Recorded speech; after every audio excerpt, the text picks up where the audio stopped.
Usually, no one wants to take this slot because it's after lunch and everybody's sleepy. But I hope what I'm going to share with you will keep you awake. All right. I'm a huge sci-fi fan. May I know who likes sci-fi in the room? Those in the back, a few in the front. Well, blue pill or batteries. You might recognize the reference. Yeah. Okay. The Matrix. So this was my master's thesis, and really prior to taking the master's, I had absolutely no relationship with your industry nor any network formed in your industry. So I was really coming from the cold. But what I discovered, I really felt I needed to share on a large scale. So for the sci-fi fans in the room, we may scoff at sci-fi, but here is an actual timeline of when we thought the things we thought were fiction actually happened in real life. So there's, let's just pick one there. That's probably hydroponics is the one at the very top. And we know there's an actual timeline when hydroponics happened in the Philippines. I'm sorry, in the world. So the point I just want to make is science fiction isn't fiction anymore. So when we talk about artificial intelligence, robots, etc., they're here and it's now. So it's not some distant future, because what the sense I get is that, oh, it's not going to affect me. In the many interviews I've made, it's not going to affect me. I am so sorry to wake you up at this ungodly hour, but it is going to affect you in a very huge way. So this is my premise. After doing my research, I have come to the conclusion, not just your industry, but we are facing a global talent crisis. And I'll talk about this more. I saw that our host was in talent management, and I don't know if there are any talent managers in the room, but this presentation will be of particular interest to you. We were taught in school, if you want to know where things are headed, just follow the money. Follow the money. So we look to Silicon Valley, and we realize that in 2017, it's very small, I'm sorry, but I really made you look at the whole slide to get a sense of the scale. So in 2017, this is what we call the AI arms race. The top 6, I think here, this is 2018, you will see a lot of mergers and acquisitions happening in the space of artificial intelligence. We are done with mobile first, now it's AI first. So if we're still thinking it's mobile plus, it's data plus, now it's AI plus. What can we do with artificial intelligence? So that just tells you that capitalism is cranking the levers of artificial intelligence like there's no tomorrow. And come to think of it, there might be no tomorrow. So apart from following the money, what I uncovered is there's actually a 100-year artificial intelligence tracking study from Stanford. And this is the AI index. It's available online. It's for you to access. And this phrase struck me, and it says, we are essentially flying blind in our conversations and decision-making related to artificial intelligence. So if you would like to take a look at this, if you want a copy, I have downloaded a copy and I read it thoroughly. This is what's interesting. When everybody was saying, oh, it won't happen to me. Oh, they won't replace voices. Oh, that was the dialogue just a few months back. I'm not even saying a few years back. That was the dialogue a few months back. But take a look at this. What I paid particular attention to is when AI can actually match or surpass human capacity, human ability. This is question answering. They're very close. This is object detection. They have exceeded human beings. AI is the purple line. And this is when I knew Google Duo was going to launch, because even before Google Duo launched, I saw that AI can match speech recognition of human beings. So when I saw it, well, I said it's about time. It was just a matter of time before Google released the feature. And this here at the bottom is when artificial intelligence actually beat human beings at these games. And in 2017, there's application for artificial intelligence to detect skin cancer, et cetera, et cetera. So please do not underestimate, because that's what scared me the most. What scared me the most is we think it's not going to affect us. Yes, now you say, yes, there's RPA, and yes, we're handling it. But as my previous slide said, we are lowballing the speed, scale, and scope of artificial intelligence. For your industry, this is old news. Oh, I did my thesis last year, by the way.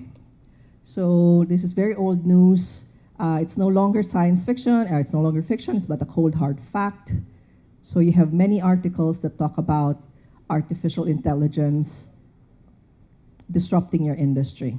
By the way, artificial intelligence is a very misleading term, because it assumes that only humans have intelligence. So the proper term for it is machine learning. So this is the government's response, given the threats to the industry. Not very sympathetic. Yeah. So, and I call this slide my adding insult to injury slide. But you have a response, because I also downloaded your 5-year roadmap. I think you commissioned consultants to take a look at your industry and look for opportunities and see how you can manage the disruption. So this is your roadmap in a page. It's also online, so for those who do not know that you have a roadmap, please look it up. In my interviews, I asked the BPO workers, and I asked the bulk, so more the low-skilled and the mid-skilled BPO workers, and I asked them, if you weren't in this industry, where would you be? Someone said, I'll work at Jollibee. Unfortunately, I didn't have the heart to tell her that the fast food industry is also automating, where here he says, this Jack in the Box CEO says, it makes sense because he's referring to replacing cashiers with machines given the inevitability of rising minimum wages. And another man said, sasakay na lang ako ng barko. I'm just gonna I'm gonna be a seafarer. Unfortunately again, even the maritime industry is going to be affected by automation. The most sophisticated warship of the US has half the number of naval personnel operating it than it used to. So automation is really reducing the involvement of human beings. And when you ask around, you would think, I was at your symposium, by the way, last year, and you talked about the reputation of the industry. And if you would go around and ask, there seems to be a stereotype for those who work in the industry, and that would be, oh, they're in it for the money. But did you know that among the mid and low-skilled workers, yes, it may seem like they're in it for the money, but it's not the only reason why they're in the industry. And it's very, very surprising. There's this concept called jobs to be done, and I asked the question, what's the job to be done of a BPO job? So you have I uncovered 3 personas, and I'm sure there are more.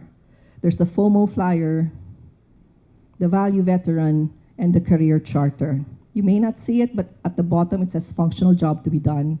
The bottom line is when it says to earn an income. That's hygiene. Any job is to earn an income.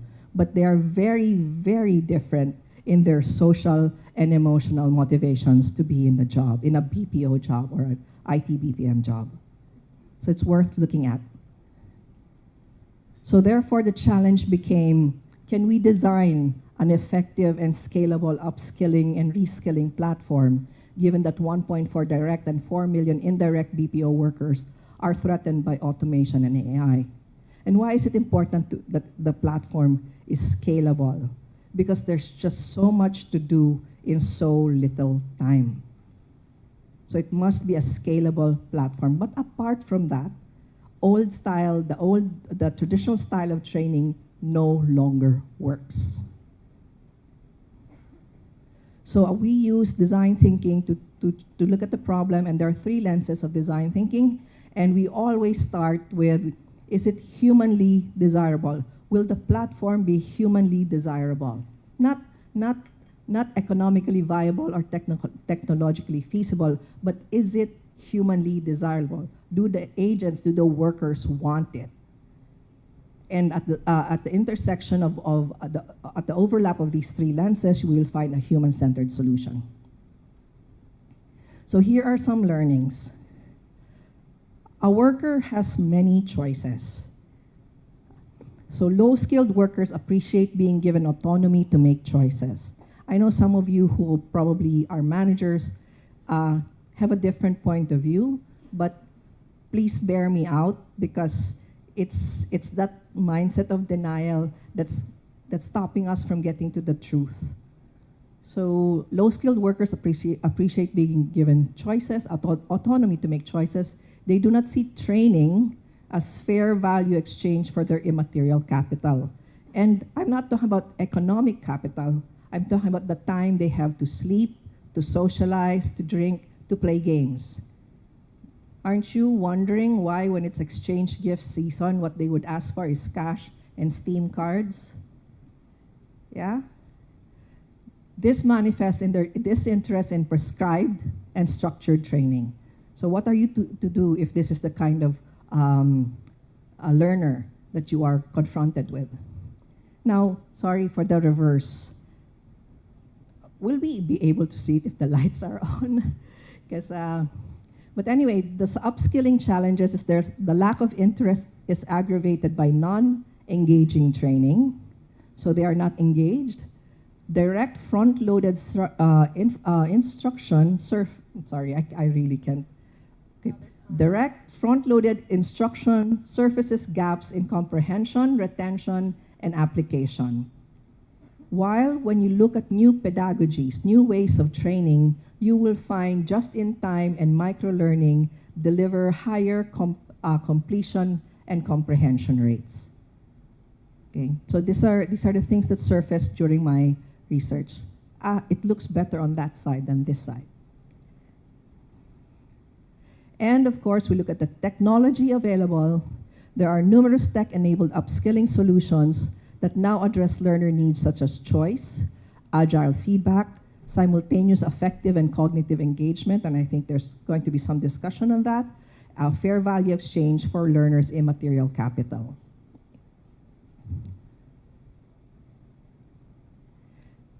So here are just samples of what's being used abroad when they try to upskill different industries, whether it's the medical industry or it's the huge machinery industry. So there are many forms of intervention or platforms that can be used for intervention.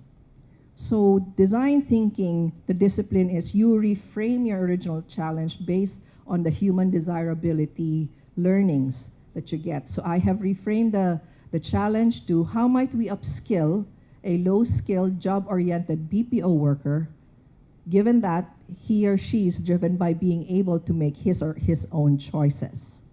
So the point on choices becomes incredibly important.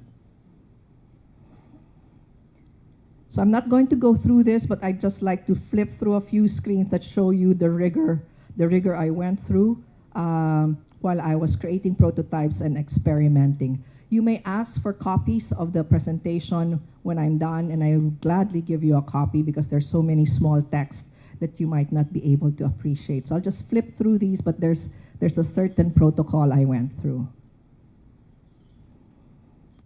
So here's the first prototype. This is a choose your own adventure mobile app. I tested it among low and mid-skilled workers. So let's see if it plays. So you can get it's like those old school choose your own adventure, but it teaches you things as you go along. And with the 3 modalities, I was actually using one type of content because the content shouldn't distract from the modality, from the type of learning that you were having. There's another one, which is I created Sophia. She's Facebook-based. So you can chat with Sophia when we are on your UVX Express and you want to learn something about RPA, and she will answer your questions. That's why it's a choice of time. When do you want to learn? The other one was your choice of adventure. This one is when do you want to learn? And then, of course, the classic Moodle, so I could just benchmark it against an existing learning platform. And surprisingly, or maybe not surprisingly, we get 17% lift on post-test scores. So choose your content. What would you like to learn today?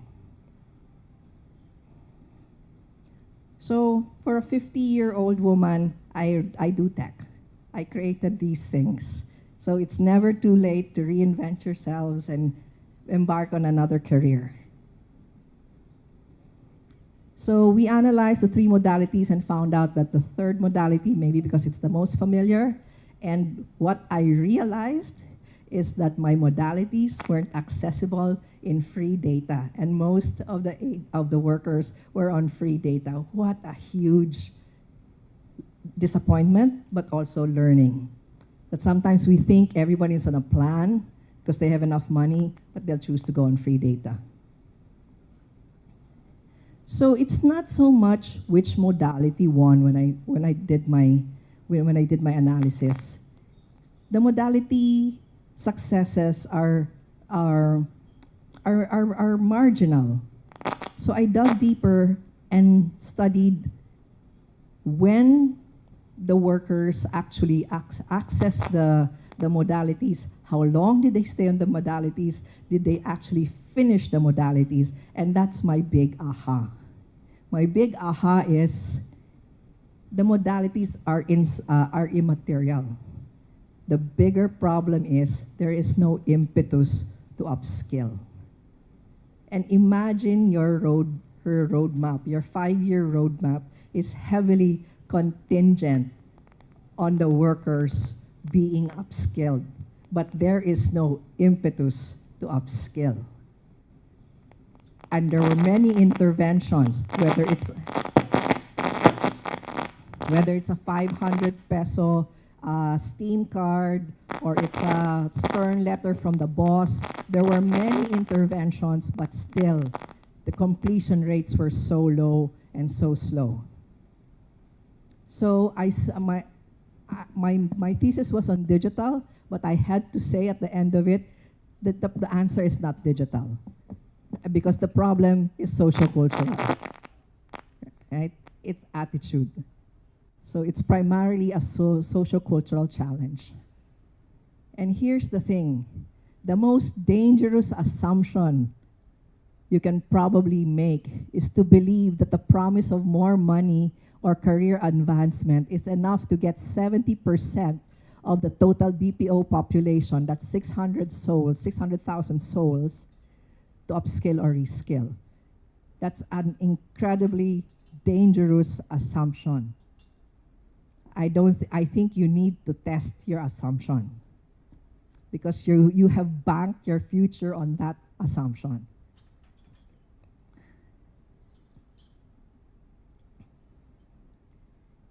Okay? And why is this important? My teacher challenged me, how dark can it get? So I look at how dark can it get? How low can we go?